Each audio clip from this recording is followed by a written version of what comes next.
நீங்கள் வீட்டில் இருந்தபடியே இடியாப்பம் மற்றும் சேவை தயாரித்து விற்பவரா? ஆருத்ரா ஃபுட் மெஷின் சிறப்பாக உங்களுக்கென தயாரித்துள்ள காம்பாக்ட் இடியாப்பம் மெஷின் பற்றி சிறிது காண்போம்.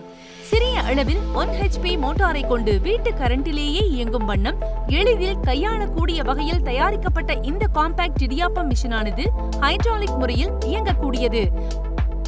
மேலும் மணிக்கு 10 கிலோ வரை உற்பத்தி திறன் கொண்டது. அதாவது 100 முதல் 300 இடியாப்பங்களை 1 மணி நேரத்தில் எளிமையாக தயாரித்து விடலாம். இடியாப்பத்தின் எடை மற்றும் சுற்று எண்ணிக்கைகளை மாற்றிக்கொள்ளும் வகையில் இதன் தொழில்நுட்பம் அடங்கியுள்ளது. உணவுக்கான பாகங்கள் உயர்தர ஸ்டெயின்லெஸ் ஸ்டீலால் ஆனது. மேலும் இதற்கு 1 வருட சர்வீஸ் வாரண்டியும் உள்ளது.